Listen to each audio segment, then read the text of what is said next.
ভাই রে ভাই, মলম পাটির হাত থেকে আজকে বড় বাঁচা বাঁচলাম। আজকে গিয়েছিলাম রেজিস্ট্রেশন ফি জমা দিতে কলেজে, সেখানে গিয়ে পড়েছিলাম মলম পাটির হাত। এই মহিলা আমার মাথাটা আজকে বেশ ভালোভাবে ওয়াশ করতে চাইছিল, বাট পারে নাই। কি বলতেছিল আমি সবই বলতেছি। প্রথমে গিয়েছিলাম আমি কলেজ রোড, অনলাইনে ফর্ম ফিল আপ করতে আর রেজিস্ট্রেশন টাকাটা জমা দিতে। রেজিস্ট্রেশন ফিটা জমা দিতে আমার কলেজে 2 দিন যাওয়া লাগছে, কারণ সার্ভারের প্রবলেম ছিল, এই জন্য আমার টাকাটা জমা হচ্ছিল না। এই জন্য দোকানে আমি আমার অ্যাডমিট কার্ডটা দিয়ে আসি, সবকিছু করে রাখতে বলে আসি। তারপর আমি পরের দিন আবার দোকানে চলে যাই। এরপর দোকান থেকে সব কাগজপত্র নিয়ে আমি কলেজে চলে যাই। আমি ওই দিন কোনো অটো পাচ্ছিলাম না, এই জন্য বাধ্য হয়ে বাসে করেই যাচ্ছিলাম কলেজের দিকে। বাসে আবার কন্ট্রাক্টরের সাথে এক প্যাসেঞ্জারের মারামারি লাগছে, সেগুলা দেখতে দেখতেই আমি একদম কলেজ গেটের সামনে চলে আসি।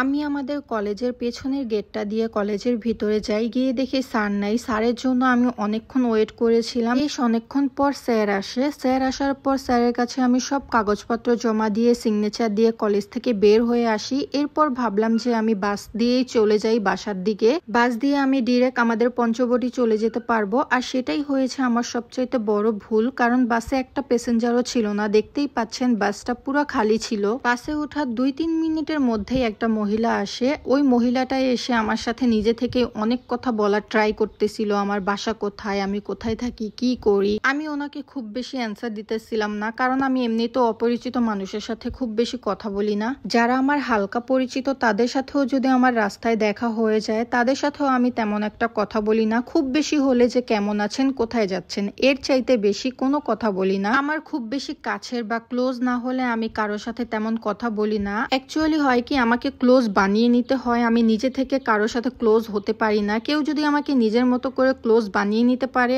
তাকে যদি আমার ভালো লাগে, তাহলে আমি তার সাথে খুব সহজেই মিশতে পারি। আদারওয়াইজ আমি নিজে থেকে কারোর সাথে মিশতে পারি না। এই জন্য অনেকেই আমাকে ভুল বুঝে, ভাবে যে একটু মুডি টাইপের মানুষ হয়তো বা আমি, কিন্তু এমনটা না। অ্যাকচুয়ালি আমি একটু শাই টাইপের মানুষ, এটাই, এর চাইতে বেশি কিছু না। এনিওয়েজ, এই মহিলাটার সাথে বাসে দেখা হয়। আমার কিছুক্ষণ পরেই উনি আসে। উনি আমার সাথে এত এত কথা বলতেছিল, আমি ওনার সাথে 2-1টা কথার উত্তর দেওয়া ছাড়া কোনো কথাই বলতেছিলাম না। তো উনি আমাকে কি কি বলে এখন আমি বলি। প্রথমেই উনি আমাকে জিজ্ঞেস করে কোথায় যাব, কই থাকি, বন্দর থাকি নাকি, ওনাদের বাসার আশেপাশে থাকি নাকি, আমাকে নাকি ওনার চেনা চেনা লাগছে।